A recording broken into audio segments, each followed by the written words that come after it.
VCD 2702 बाबा ने clarification दिया है।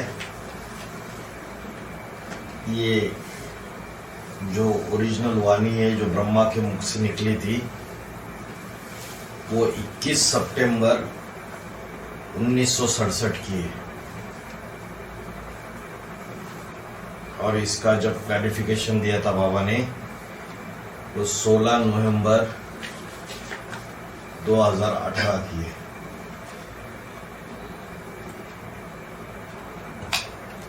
सदगुरुवार को 5वें पेज के मध्यांत में बात चल रही थी कि भक्ति मार्ग में गाते तो है God father is liberator and guide.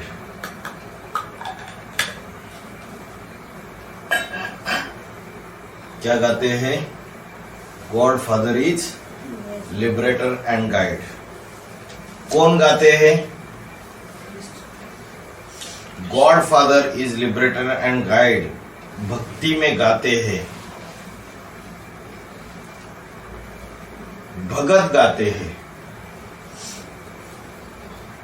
अरे ये शब्द कौन कहते हैं? God father is liberator and guide Christians गाते हैं ना। तो क्रिश्चियन भक्ति मार्ग हुआ या नहीं हुआ? प्रश्न पूछा। पक्का भक्ति मार्ग क्या हुआ? कौन सा धर्म पक्का भक्ति मार्ग कहे? पक्का भक्ति मार्ग कौन सा धर्म हुआ? पक्का लास्ट में होता है या पहले हो जाता है?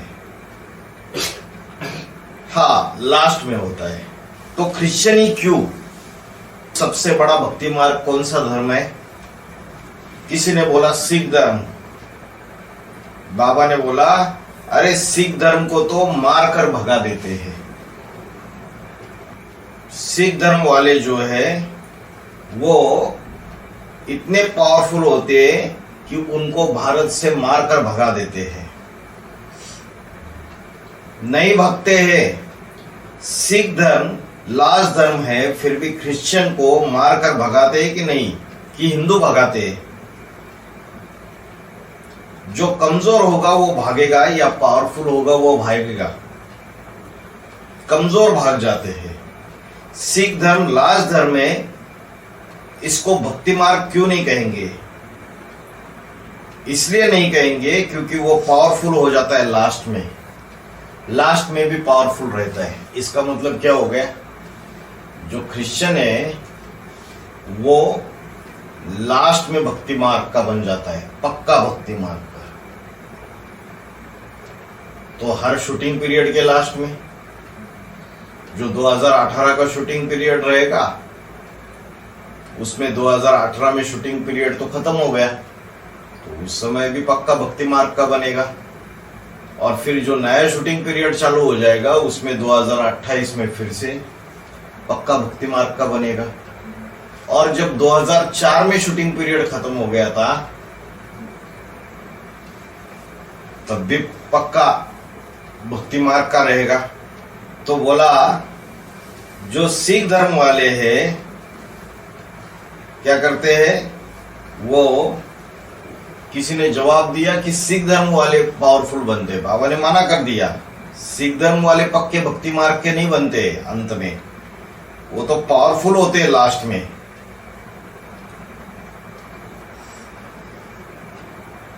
क्योंकि वह धर्म को मानते, एक धर्म ग्रंथ को मानते, एक धर्म पिता को मानते हैं। तो पावरफुल रहेंगे कि नहीं? और क्रिश्चियंस, बाबा कहते हैं क्रिश्चियन अंत में बादशाही दे देंगे तुमको। किसको बादशाही दे देंगे?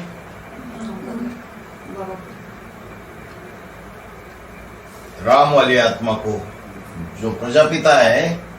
क्या बोला? क्रिश्चियन अंत में बादशाही दे देंगे तुमको। इस्लामी नहीं देंगे, बौद्धी नहीं देंगे, सन्यासी नहीं देंगे, सिख नहीं देंगे, क्रिश्चियन देंगे। क्यों दे देंगे? अरे किसी को बादशाही मिलती है, प्रभुता मिलती है, तो दे क्यों देगा किसी को?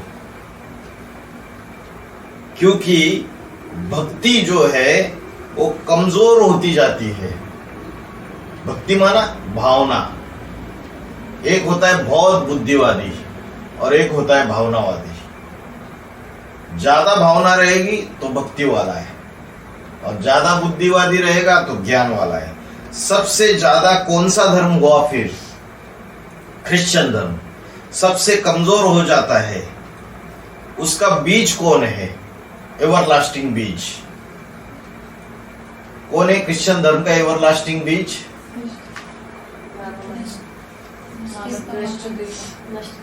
नष्ट देव का लास्ट। तो नष्ट देव में भी 3 है, इस्लामी, बौद्धि। इस्लामी 10वां मन का 12 सूर्यवंशियों में है ना, 12 सूर्यवंशी है ना, उसमें पहले 8 कौन है? अष्टदेव, 9वां आर्य समाजी, 10वां इस्लाम का जो नष्ट देव है, 11वां बौद्धि का नष्ट देव और 12वां क्रिश्चियन का नष्ट देव। तो क्या बोला? नष्ट देव का जो लास्ट है वह क्रिश्चियन धर्म का सबसे पावरफुल बीज है।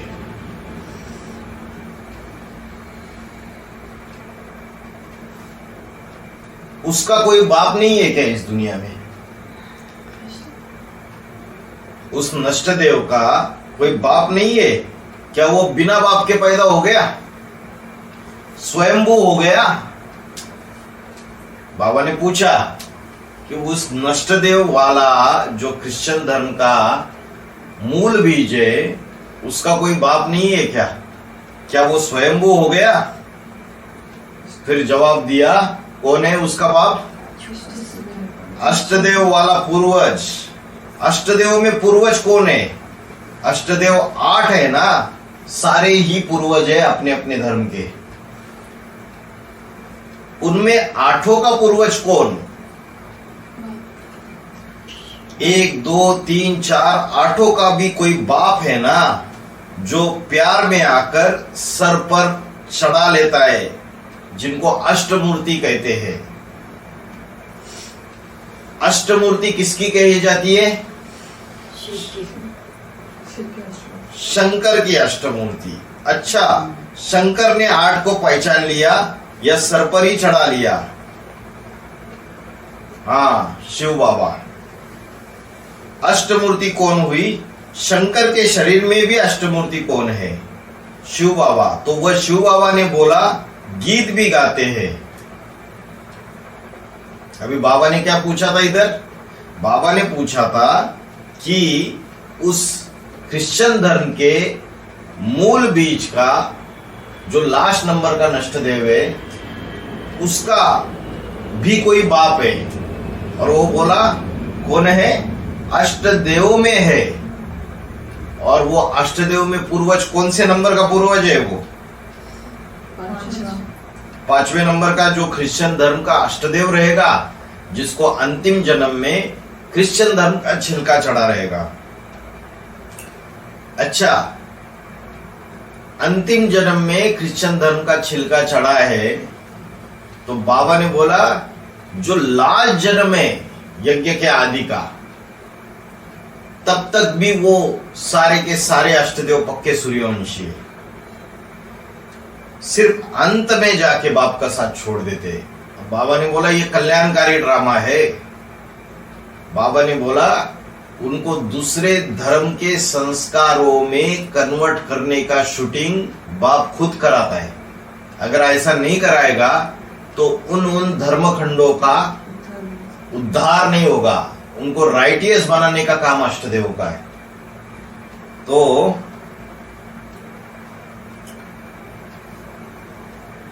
तो अष्टमूर्ति किसकी है? शिव बाबा की अष्टमूर्ति है।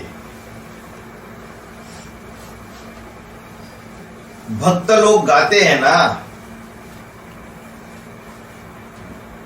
मुल्ला जी गा रहे हैं कि नहीं गा रहे? गाते हैं। नमाज पढ़ते हैं, अल्लाहू अकबर। अल्लाहू अकबर का अर्थ क्या है? एक अल्लाह ही, एक खुदा ही सर्वश्रेष्ठ है। तो जो गंधर्व होते हैं गीत गाने वाले, बड़े रसीले सुर में गाते हैं, सारे गामा, गहरी आवाज निकलती चली जाती है, इतना लंबा रहकारा लेते हैं। तो दो ही अक्षर हुए, अल्लाहू अकबर। तो यह शब्द इतना लंबा कैसे कर देते हैं, अल्लाहू अकबर। जब नमाज में बोलते हैं, इनका ध्यान से सुनना, ये लंबा क्यों करते हैं? वास्तविकता क्या है कि काम विकार जो है, उनका मूल वह काम विकार किसके ऊपर आधारित रहता है? बाबा ने बोला कि मुसलमान लोग जो है जब नमाज पढ़ते हैं तब अल्लाहू अकबर का रहकारा निकालते हैं, और ये शब्द जो है वो दूर तक उसकी खींचते हैं, अल्लाहू अकबर। तो बाबा ने बोला क्यों खींचते, इतना लंबा रहकारा क्यों निकालते हैं? तो इसका आधार क्या है? उनका मूल विकार जो काम विकार है उस पर आधारित रहता है। माताएं क्यों नहीं नमाज पढ़ती? मुल्ला जी जो अजान लगाते हैं मस्जिद में, तो माताएं क्यों नहीं पढ़ती? वो भाई लोग इतना रहकारा क्यों करते हैं? इतना लंबा रहकारा किस हिसाब से करते हैं? कौन उन पर प्रेशर डालता है कि इतना लंबा रहकारा करो? भगवान प्रेशर डालता है? भगवान भक्ति कराएगा आकर? भगवान ज्ञान सुनाने आता है या कहता है कि गीत गाओ, कीर्तन करो इतना लंबा लंबा? गंधर्व बनाने आता है क्या भगवान? भगवान किस लिए आता है? ज्ञान सुनाने आता है या गीत सिखाने आता है, तबला बजाना सिखाने आता है? किस लिए आता है भगवान? भगवान तो ज्ञान सुनाएगा ना, या तुम्हारा डांस करेगा कि पाव इधर रखा है, पाव उधर रखा है, छम छम, यह करवाता है आकर? नहीं, वह तो ज्ञान सुनाता है। क्यों करते हैं इतना लंबा लंबा रहकारा? कौन उनको प्रेरणा दे रहा है कि लंबा लंबा रहकारा करो? अरे कोई तो जवाब दो।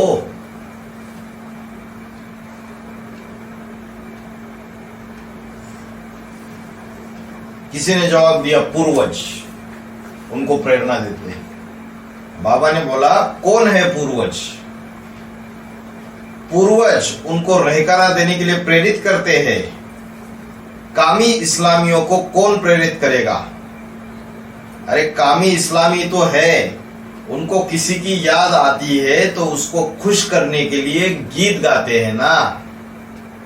आज दुनिया में जो लोग प्रसन्न होते हैं, वह काहे से प्रसन्न होते हैं? खुशी किस बात से आती है? फिल्मों में लोग गीत गाते हैं ना, बढ़िया बढ़िया।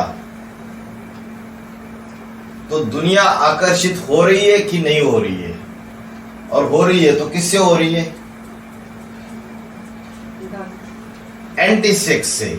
तो उनकी बुद्धि लगी हुई है, बुढ़े भी हो जाते तो भी रहकारा लगाते, भले आवाज बढ़िया नहीं निकालती है नौजवानों जैसी, लेकिन रहकारा तो लगाते हैं। तो किसी से आकर्षित होकर लगाते, तो ये मुसलमान की बात हो गई। और क्रिश्चियंस में क्या होता है? बाबा बात किसकी कर रहे थे? God father is liberator and guide. और उसमें भी क्या बता रहे थे कि क्रिश्चियन धर्म जो पक्का पक्का भक्ति मार्ग का धर्म बन जाता है लास्ट में जाकर। तो बाबा ने बोला उसका शूटिंग करने वाला कोई क्रिश्चियन धर्म का एवरलास्टिंग बीज होगा या नहीं होगा? जवाब दिया होगा। कौन होगा? नष्टदेव, क्रिश्चियन धर्म का। फिर पूछा उसका भी कोई बाप है या नहीं है? जवाब दिया पूर्वज। तो 5वें नंबर का क्रिश्चियन धर्म का पूर्वज। फिर बाबा दूसरी जगह चले गए। बाबा ने इस्लाम धर्म का जो नमाज पढ़ने का, अजान पढ़ने का जो शूटिंग है, उसका संगम युग में गहरा अर्थ बताया कि वो जो आत्मा है, मुखिया आत्मा, उसमें काम विकार की प्रधानता ज्यादा रहेगी। और जब एंटी सेक्स को आकर्षित करना है तो रहकारा लगाया जाता है ताकि वो आकर्षित हो जाते हैं। लेकिन क्रिश्चियंस में क्या है फिर? तो बाबा ने बोला क्रिश्चियंस में ट्यून ज्यादा पसंद होती है, या उनको गाना ज्यादा पसंद होता है, उनको ट्यून ज्यादा पसंद होती है। तो ज्यादा महीन कौन हो गया? जो रहकारा लगाते वो ज्यादा महीन बात है या ट्वीन ज्यादा महीन बात है? ट्यून। बाबा भी जिस तन में आते पहले तो बहुत मजा आता था, गीत सुनते जाओ और याद करते जाओ, सबको मजा आता था ब्रह्म कुमारी में। फिर बाद में शिव बाबा ने क्या शुरू किया? ट्यून शुरू कर दिया, धुन। फिर बाद में ट्यून भी बंद कर दी। फिर क्या आधार रहा? दृष्टि। किसकी दृष्टि लेता था? वह शिव बाबा किसकी दृष्टि लेता है? गीत का आधार बंद, ट्यून का आधार बंद, तो होने के बाद सिर्फ दृष्टि। तो बाबा की सिर्फ एडवांस पार्टी में शुरू में अगर आप देखेंगे सन 2000 के बाद से जब वीडियो चालू हुआ बाबा का और वीसीडीज आने लगे, तो पहले गीत बजते थे दृष्टि के। फिर उसके बाद गीत बंद कर दिए और सूक्ष्म में गए, फिर ट्यून बजने लगी और उसके बाद ट्यून भी बंद कर दी। सिर्फ बाबा की दृष्टि की कैसेट चलती थी। तो बाबा ने बोला कि मैं आत्मा हूं, यही आधार लेना है। तो बुद्धि में मुरलियों को सुनने से, पढ़ने से यह तो बुद्धि में पक्का बैठ गया कि मैं ज्योति बिंदु आत्मा हूं। पहले बाबा ने क्या डायरेक्शन दिया? अपन को ज्योति बिंदु आत्मा समझो। जिन आत्माओं को परम पिता शिव ने आकर ज्ञान सुनाया, ब्रह्मा के द्वारा, दादा लेखराज के द्वारा, उन सुनने वाले बच्चों ने सबसे जास्ती सुना और सबसे जास्ती पढ़ा भी। पढ़ा, सुना और उस पर मनन चिंतन मंथन किया और रिजल्ट निकला कि हम खुद ही आत्मा है और ज्योति बिंदु को याद करो। तो ज्योति बिंदु को याद करो तो क्या देखने में आता है? आधार तो बड़ा होता है या छोटा होता है? आधार तो बड़ा होता है। तो फिर किसका आधार लिया? शिव बाबा का आधार लिया। जो जितना सूक्ष्म होता है वो उतना पावरफुल होता है कि नहीं? तो आत्मा ज्यादा पावरफुल या आत्माओं का बाप ज्यादा पावरफुल? आत्मा का बाप ज्यादा पावरफुल, वो तो सूक्ष्म हो गया। शिव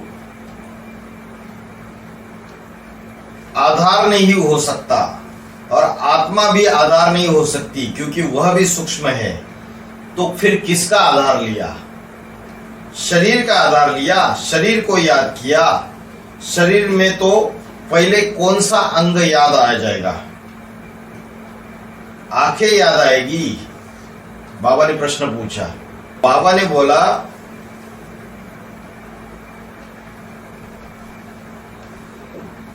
कि किसकी पूजा करती है?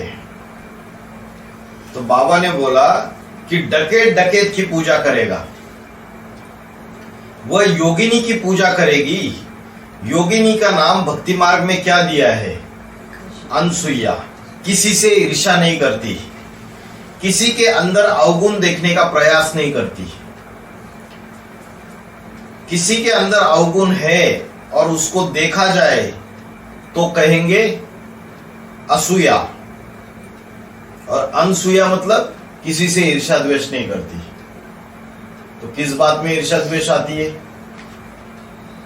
जब एडवांस पार्टी का कार्य चालू हो जाता है और पहले कौन सी कन्या जुड़ती है? जगदम्बा जो पहले सरेंडर हो जाती है, तो पहले सरेंडर हो जाती है और उसके बाद बाकी की कन्याएं उसको देखकर सरेंडर होना चालू कर देती है। तो 89 में 9 कन्याएं सरेंडर हो जाती है, धीरे धीरे और भी कन्याएं सरेंडर होने लगती है 95, 96, 97 तक।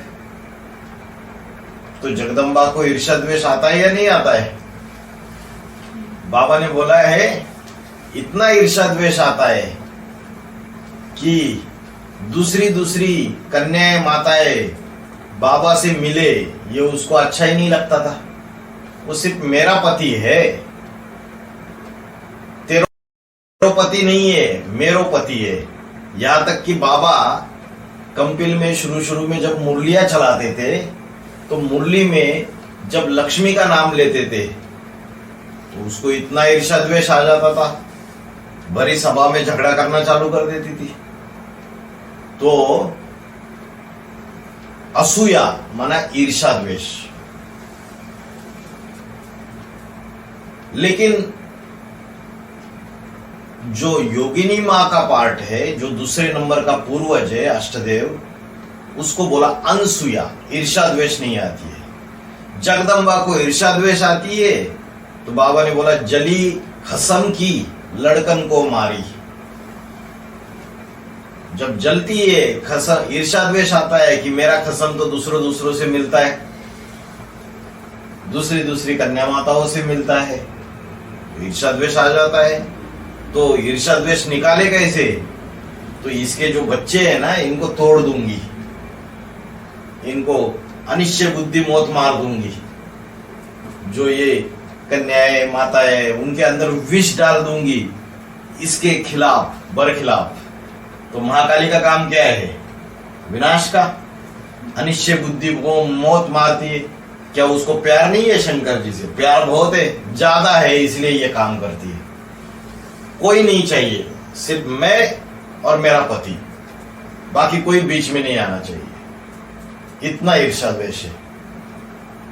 और उसकी वजह से एडवांस पार्टी में भी तो देखेंगे, तो आज भी बात करेंगे तो बाबा के बारे में निगेटिव बात करेगी। हाथी के दिखाने के दांत और चबाने के दांत और। क्योंकि महाकाली जब विनाश कर रही है तो उसके माथे पे शंकर जी का ही चित्र है। मतलब बुद्धि में कौन है? वो शिव बाबा है। तो जगदम्बा, जिसको पार्वती कहो, जगदम्बा कहो, उसको भी ईर्ष्या द्वेष आता है। लक्ष्मी को भी ईर्ष्या द्वेष आता है। और तीसरी देवी कौन है? सरस्वती, उसको भी ईर्ष्या द्वेष आता है। लेकिन अनसुईया जो है योगिनी, उसको ईर्ष्या द्वेष नहीं आता है। सन 2000 के बाद यज्ञ में और भी कन्याएं सरेंडर होने लगी, ढेर सारी कन्याएं सरेंडर होने लगी। तो योगिनी मां की क्या खासियत है? उसकी खासियत यह है कि जब दूसरे बाबा से मिलते हैं तो वो क्या करती है? अपना संबंध जो है उसको चेंज कर देती है। क्योंकि सर्व संबंधों की बात है, कभी पति का संबंध है, कभी बाप का संबंध है, मतलब बच्ची का संबंध है, कभी माँ का संबंध है, कभी बहन का संबंध है, कभी सखी का संबंध है, कभी बेटी का संबंध है, अनेक संबंध है। तो जिस समय जिस संबंध की आवश्यकता है तब वो संबंध निभाना चाहिए। अभी समझो पति थका हुआ है, दूर से भाग दौड़ करके आ गया और ब्राह्मण परिवार के अंदर बहुत सारे झगड़े, आपस में ईर्ष्या द्वेष, आपस में तनातन चलती रहती है। तो इन सारी चीजों को अपने अंदर लेता रहता है, सहन करता रहता है, सबका पोता मिल लेता है। तो उसका बुद्धि रूपी पैर को दर्द होगा या नहीं होगा? ऐसे समय कोई मां के संबंध से उसको अगर स्नेह दे, उसके बुद्धि रूपी पैर को दबाए, तो उसको आराम मिलेगा या नहीं मिलेगा? तो जिस समय जिस संबंध की आवश्यकता है उस संबंध को निभाती है, इसलिए उसको बोला अनसुया। उसको ईर्ष्या द्वेष नहीं आता है, किसी के अंदर अवगुण देखने का प्रयास नहीं करती। किसी के अंदर अवगुण है और उसको देखा जाए तो कहेंगे असूया, क्योंकि सब में गुण होते हैं या नहीं? हर व्यक्ति में कोई ना कोई गुण होते हैं। बिच्छू में क्या गुण होता है? उसमें यह गुण है कि जो नजदीक आएगा उसे डंक जरूर मारेगा। अभी अनसुया मां की बात चल रही है, अभी बिच्छू की बात आई, फिर क्या बोला था?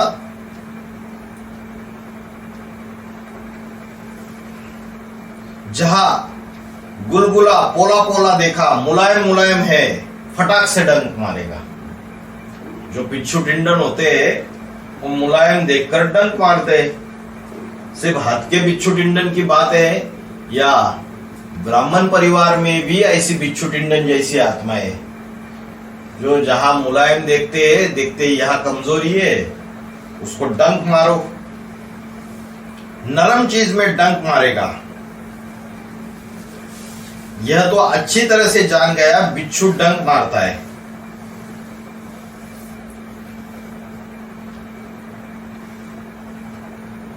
अभी योगिनी मां की बात चल रही है और बिच्छू की डंक मारने की बात, जहां मुलायम देखे वह डंक मारता है। कौन है बिच्छू? इस्लाम धर्म का पूर्वज।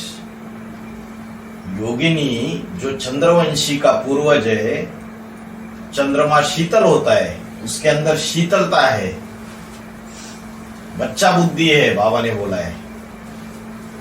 और उसकी ये जो कमजोरी है कि ज्यादा किसी को कंट्रोल करने की आदत नहीं है, शीतलता है, तो उसकी बाप गुप्त होने के बाद उसकी जो कमजोरी है, इसका फायदा कौन उठाता है? इस्लाम धर्म का पूर्वज। तो क्या करता है? डंक मारता है। अभी आगे क्या बोला? माना उससे भी बड़ा कोई बिच्छू आ जाएगा तो उसके सामने झुक जाएगा या डंक मारेगा? अभी उससे बड़ा बिच्छू कौन है? हाँ, माना डकैत की पूजा करता है।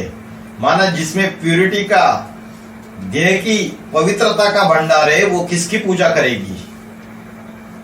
देह की पवित्रता का भंडार है लक्ष्मी, वो किसकी पूजा करेगी? बाबा ने बोला अनसुया की। क्या यादगार है अनसुया का? अकेली लक्ष्मी ने पूजा किया या और भी किसी ने किया? सरस्वती ने भी और पार्वती ने भी। भक्ति मार्ग में दिखाते इन तीनों ने अनसुया की पूजा की। अनसुया माना जिसने ज्यादा तेज पिया होगा। कौन सा तेज?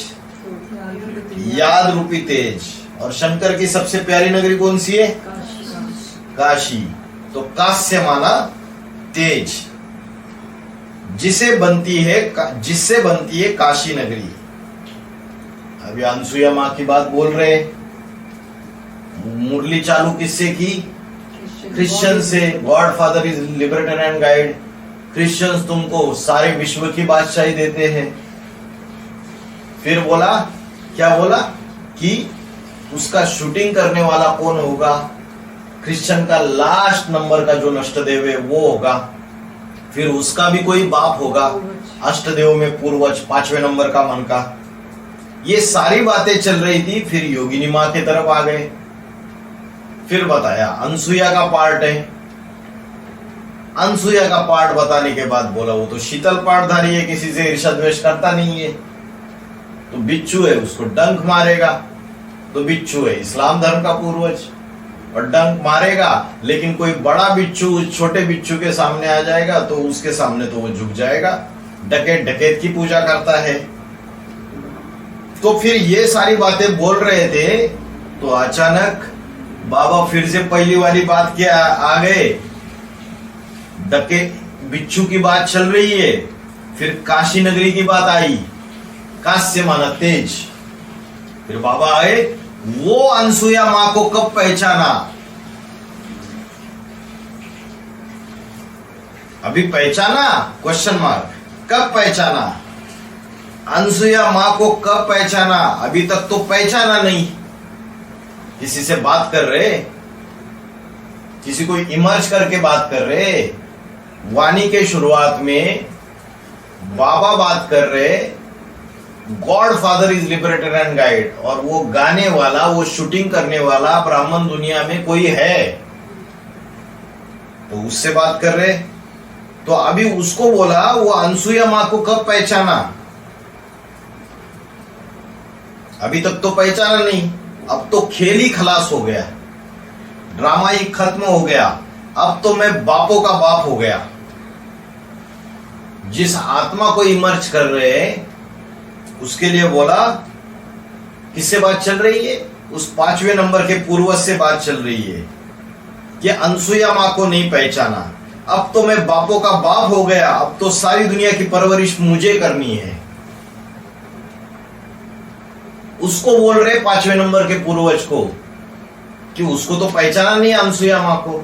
अब तो मैं बापों का बाप हो गया, अब तो सारी दुनिया की परवरिश मुझे करनी है। क्या कहा? क्रिश्चियन क्या समझते? आखिर में क्रिश्चियन समझ लेंगे कि इस सृष्टि का जो बीज है, मनुष्य सृष्टि का, उसको मुझे सारी बादशाही देनी है।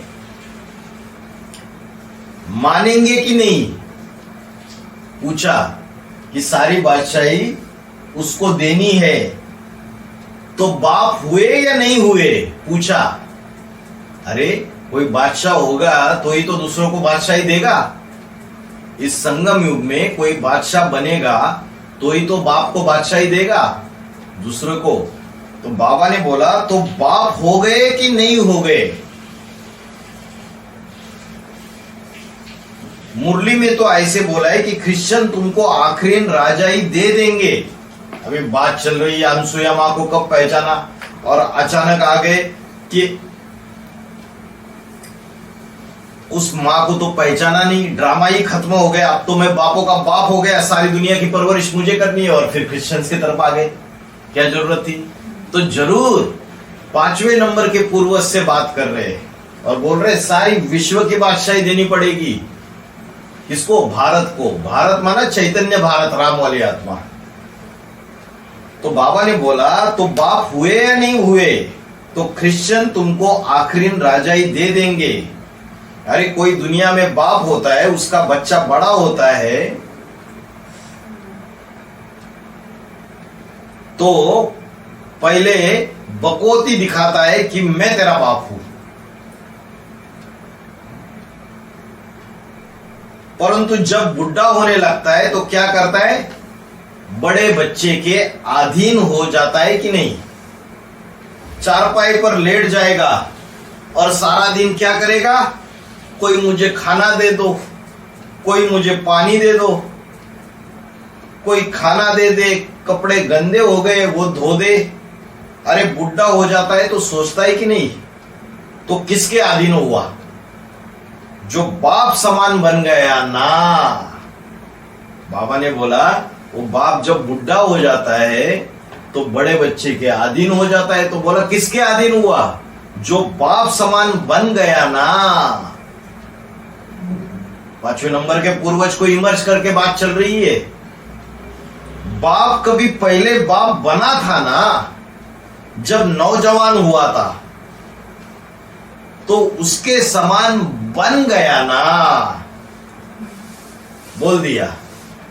इस्लाम के पूर्वज को नहीं बोला, दूसरे पूर्वजों को नहीं बोला, 5वें नंबर के पूर्वज को बोला कि बाप कभी पहले बाप बना था ना, जब नौजवान हुआ था।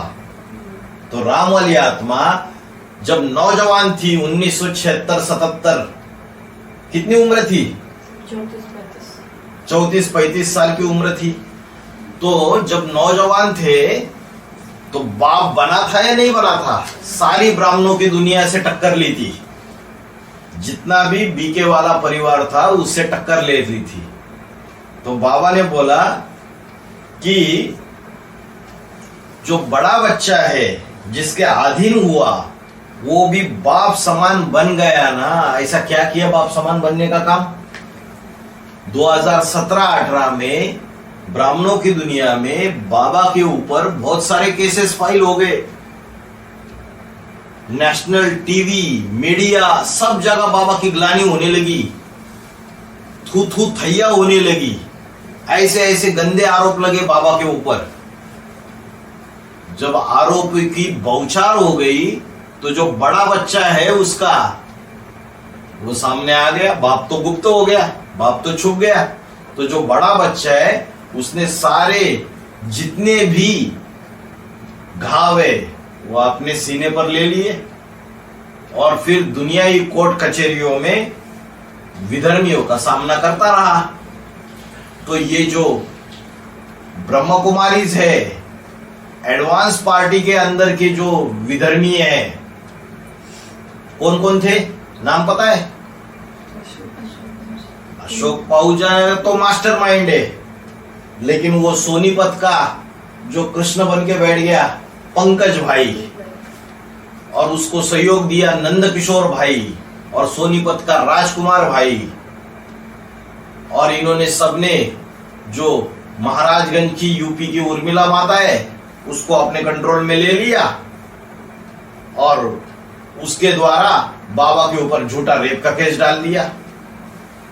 और जब विजय विहार में आए 10 नवंबर 2017 को नंदकिशोर भाई और एक दुर्गेश कंवर नाम की कन्या भाग के आई थी राजस्थान की।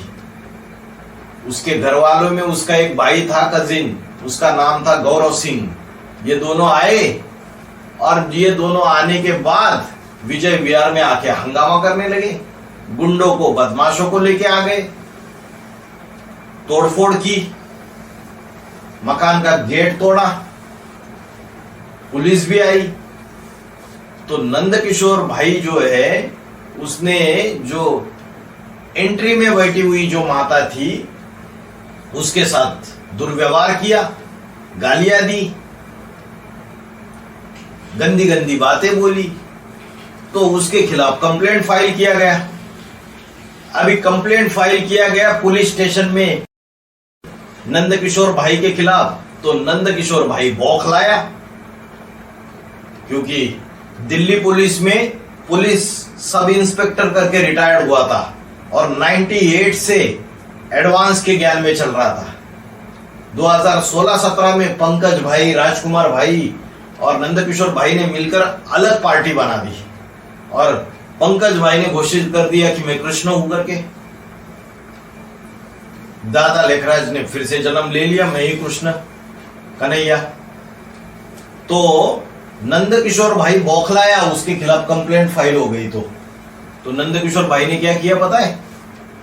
अपनी 2 कन्याएं, एक कन्या रोजी पहले से ही यज्ञ में रह रही है सन 2000 से, और जो दूसरी कन्या है जो यज्ञ में नहीं रह रही थी, जो एक बार भट्टी किया और अपने घर पे वापिस चली गई, दुनियाई पढ़ाई पढ़ती रही, उस कन्या के द्वारा, दूसरी कन्या के द्वारा दूसरे दिन पुलिस स्टेशन में जाके बाबा के खिलाफ रेप केस, झूठा रेप केस फाइल करवा दिया। काउंटर ब्लास्ट, मतलब इन्होंने मेरे खिलाफ कंप्लेंट किया तो मेरी बेटी के द्वारा बाबा को फंसा देता हूं अभी। और क्या बोला केस में? सन 99 में जब कंपिल में आए थे भट्टी करने, जब हम उधर रुके थे, तब हमारे साथ ऐसा ऐसा बाबा ने दुष्कर्म किया करके ऐसा झूठा आरोप लगाया। अरे 99 में हुआ तो 2017 तक क्या सोए हुए थे? 18 साल से क्यों नहीं आए? तो जरूर दाल में कुछ काला था। और पुलिस आज की, प्रशासन देखो, 17-18 साल के बाद कोई आता है और उसकी मुकदमा दर्ज कराते, एफआईआर दर्ज कराते। तो इन सभी विधर्मी, जितने भी ये विधर्मी थे, इन्होंने क्या किए, मास्टरमाइंड अशोक पाहूजा, और अशोक पाहूजा का एक भाई है, उनका नाम है कृष्णा पाहूजा, वो वकील है दिल्ली में। तो इन लोगों ने पूरा प्लान बनाया, और प्लान बना के बाबा को 2 झूठे रेप केसेस में फंसा दिया। उसमें से एक रेप केस जो उर्मिला देवी का है, जो यूपी वाली, वो तो जीत गए हम।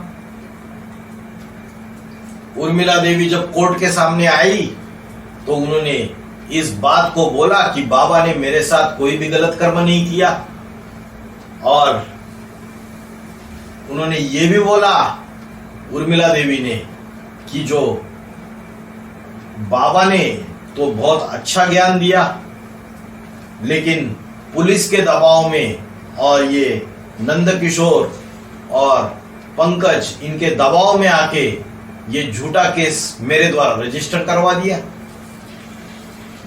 तो ये सारे विधर्मी जो है, ये सारे विधर्मी, ब्रह्मा कुमारी का भी सपोर्ट मिला, क्योंकि इतने नेशनल न्यूज चैनल पे पैसा फेंके बगैर न्यूज आते हैं क्या, ढेर सारा पैसा बांटा गया। तो जो 5वें नंबर का पूर्वज है, जो बड़ा बच्चा है, तो वो अकेला मुकाबला करता है डट के। 2017, 18, 19 दिन रात काम चल रहा है। इधर से ये केस दाखिल हो गया, उधर से बहनों को उठा के लेके गए हैं। दिल्ली से 48 कन्या को उठा के लेके गए।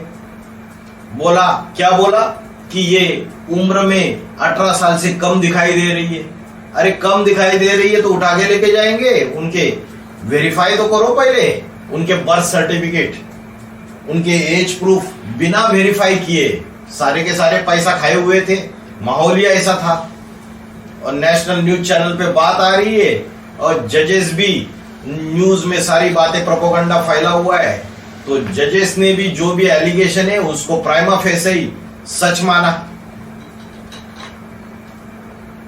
और चाइल्ड वेलफेयर कमेटी ने बिना किसी प्रूफ प्रमाण के, और स्वाति मालीवाल दिल्ली महिला आयोग की अध्यक्षा, इन दोनों ने मिलके जो दिखाते हैं हम नारियों की रक्षा करते हैं, हम नारी को बचाने के लिए आए हुए, यहां नारियां असुरक्षित है, तो बिना उनके प्रूफ प्रमाण चेक किए हुए उनको सबको उठा के नारी निकेतन में डाल दिया, 48 कन्याओं को। और ऐसा जुल्म ढाया कि वहां पे उनको स्पिरिचुअल लिटरेचर भी नहीं पढ़ना है करके तानाशाही चलाई। अरे क्यों नहीं पढ़ेंगे हम, किसी को जेल में डालेंगे तो भी हम अपना लिटरेचर पढ़ेंगे, अपनी मुरली सुनेंगे, हम अपना स्वतंत्र है। आप जेल के कैदियों को परमिशन दे रहे हो, वकालत की पढ़ाई पढ़ सकता है, कोई भी पढ़ाई पढ़ सकते हैं अंदर बैठ के, तो आप क्यों नहीं पढ़ सकते।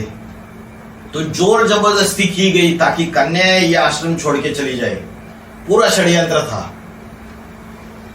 और वो फिर राजस्थान में जो स्कूल बना हुआ था, आध्यात्मिक गोमुख स्कूल राजसमंद में, वहां से 68 जो बालिकाएं, अपनी जो बहनें हैं छोटी, उनको उठाकर लेके गए।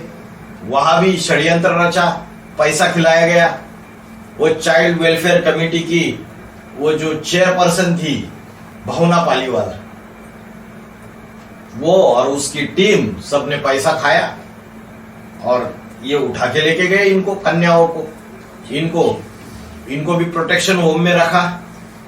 फिर उसके बाद केसेस डाले गए, और 5वें नंबर के पूर्वज ने निमित्त बनकर ऐसी लड़ाई लड़ी, 68 कन्याओं को छुड़ाया, यहाँ की 48 कन्याओं को छुड़ाया, और भी मकान के डिमोलिशन की ऑर्डर हो गई विजय विहार के। बंबोर को जब आग लगती है तो पूरी आग लगती है। फिर तो ब्राह्मणों की दुनिया में 2017-18 एक तरीके से विनाश था, पूरी तरीके से। सारे के सारे पीबीकेएस को योग भट्टियों में बिठाया जाता था भारत भर। 24 घंटे अखंड योग भट्टी चलती थी। सिर्फ एक ही डिपार्टमेंट चल रहा था, कोर्ट डिपार्टमेंट, दिन रात।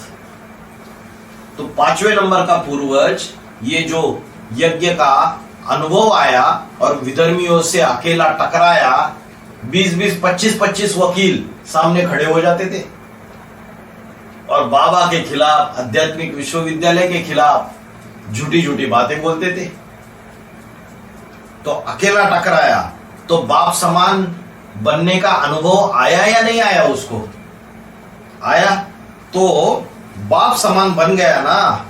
बाप पहले कभी बाप बना था ना, जब नौजवान हुआ था, तो उसके समान बन गया ना, तो बस उसके अधीन हो गया। कौन अधीन हो गया? ये जो बूढ़ा बन गया है बाप, ये उसके अधीन हो गया। तो यही बात है, लास्ट में आकर क्रिश्चियन सारी दुनिया के बाप बनकर बैठ जाते हैं। देखो, ये बात समझाने के लिए वाणी कैसे लिखे गए। तो बताया सबसे बड़ा भक्ति मार्ग है क्रिश्चियन का। फिर आ गए उधर, जो पहले बात स्टार्ट की, सबसे बड़ा भक्ति मार्ग है क्रिश्चियन का। अभी ये बात क्यों बोली? अनसुईया माँ को कब पहचाना? अब तो ड्रामा ही खत्म हो गया। इसलिए बोली क्योंकि जब 5वें नंबर का पूर्वज और तीसरे नंबर के पूर्वज में 2018 में नवंबर महीने में, अक्टूबर नवंबर महीने में टकराव होता है। किस बात पे टकराव होता है? कि जो Seema Sharma foundation for social empowerment नाम की एक एनजीओ है, उस एनजीओ की मुखिया थी और उसने 2017 में उसने स्वाति मालीवाल ने खूब ग्लानि की मीडिया में, झूठी झूठी बातें बोली, या ऐसे होता है या वैसे होता है। तो बाबा बोल के गए थे उसको, 5वें नंबर के पूर्वज को छोड़ना नहीं, इनको मानहानि का केस जरूर डालना। अभी मानहानि का केस जब डालेंगे, सिविल केस, तो उसके लिए धनराशि चाहिए, क्योंकि कोर्ट फीस भरनी रहती है। 50 लाख का डालेंगे कॉम्पेंसेशन, तो 50,000 चाहिए कोर्ट फीस। अभी 5वें नंबर का पूर्वज तो भाई अपने आप को पूरी तरीके से स्वाहा करके बैठा हुआ है ईश्वरीय सेवा में। कमाई तो कर नहीं रहा है, दिन रात ईश्वरीय सेवा कर रहा है, तो कहां से लाएगा? तो यज्ञ के नियम के अनुसार जो फाइनेंस डिपार्टमेंट बना हुआ है वहां बात बताई, और फाइनेंस डिपार्टमेंट की मुखिया कौन है? विद्या बहन, तीसरे नंबर का पूर्वज। उसको बात बताई तो उसने जवाब ही नहीं दिया।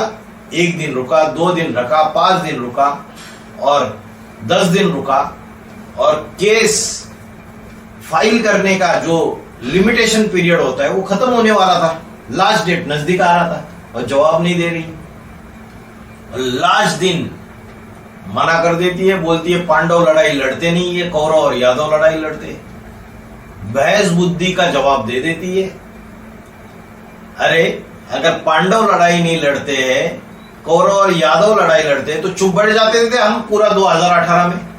जाने दो, बहनों को उठा के लेके जाने दो, हमने क्यों लड़ाई लड़ी? हमने, बाबा ने बोला भारतवासी कभी आक्रमणकारी नहीं होते, लेकिन अगर कोई सामने से आक्रमण करे तो डिफेंस में ऐसा मुंह तोड़ जवाब दे देते हैं कि उसको लोहे के चने चबा देते हैं पूरी तरीके से। तो सामने वाला बाहर की दुनिया में भोंक रहा है मीडिया में, और मानहानि का केस डालने के लिए बाबा बोल के गए थे, और ये बाबा के अब्सेंस में ये जवाब देती है। उसको धनराशि देनी थी। यज्ञ में हर एक चीज की डिसीजन लेने के लिए, जैसे कोर्ट सेक्शन है, उसके डिसीजन लेने के लिए निमित्त 5वें नंबर के पूर्वज को बनाया था बाबा ने। तो बोलती है पांडव लड़ाई नहीं लड़ते, कौरव और यादव लड़ाई लड़ते हैं। तो बहुत टकराव हुआ, वाचा का युद्ध हुआ, ऐसा जबरदस्त युद्ध हुआ फोन पर। फिर उसके बाद बाबा ने बोला अष्टदेव जब आपस में टकराते तो अलग अलग हो जाते, और जब तक अलग अलग नहीं होंगे तब तक उनके नंबर भी डिक्लेयर नहीं होंगे और तब तक माला भी नहीं बनेगी। तो कोई माता ने ये प्रश्न पूछा था, बाबा ये तो दुख की बात है ना, वो टकराते और अलग अलग हो जाते। बाबा ने बोला ये दुख की बात नहीं है, ये माला बनने की बात है। तो लास्ट में आकर क्रिश्चियन सारी दुनिया के बाप बन करके बैठ जाते हैं। तो बताया सबसे बड़ा भक्ति मार्ग है क्रिश्चियन का। वो गाते हैं God is liberator and guide, दुख से छुड़ाने वाला है बाप, और गाइड रास्ता बताने वाला है। पहले रास्ता बताएगा, गाइड बनेगा या लिबरेट करेगा? क्या करेगा? गाइड माना पंडा। पंडा क्या करता है? रास्ता बताता है। तो पहले रास्ता बताया कि लिबरेट पहले कर देगा, पहले रास्ता बताता है। तो बताया रास्ता बताने वाले ने अपने को पीछे बता दिया। पहले गाइड बोलना चाहिए था, फिर लिबरेटर बोलना चाहिए था, लेकिन बाबा ने बोला, क्रिश्चियंस क्या बोलते? God father is liberator and guide. पीछे क्यों कर दिया? ऐसा क्यों किया है? वास्तविकता ये, जो ऊंचा है वो झुकता है। जो शिव है वो क्या करता है? पंडा बन के आता है। वो गाइड है, वो सिर्फ ज्ञान सुनाता है। वो ज्ञान सुनाता है, फिर राम वाली आत्मा पहले उस ज्ञान को पूरा अपने बुद्धि में धारण करती है और शिव के समान बन जाती है और सारी आत्माओं को लिबरेट करता है शंकर, है ना। तो लिबरेटर को बाद में बोलना चाहिए था, गाइड को पहले बोलना चाहिए था। तो बाबा ने बोला है ऊंच होता है वो झुकता है, जो ऊंचा होता है वो झुकता है। पेड़ों का मिसाल देते हैं, पेड़ फल देते, पेड़ पर फल आते तो क्या होता है? डालियां नीचे झुक जाती है। आपने टमाटर को देखा होगा, जिसमें ज्यादा फल होंगे वो सारी डालियां झुक जाएंगी। जो बड़ा होता है, ज्यादा देने वाला होता है, वो झुकता है। तो सबसे ज्यादा देने वाली आत्मा, दाता आत्मा कौन सी है? शिव बाबा की। तो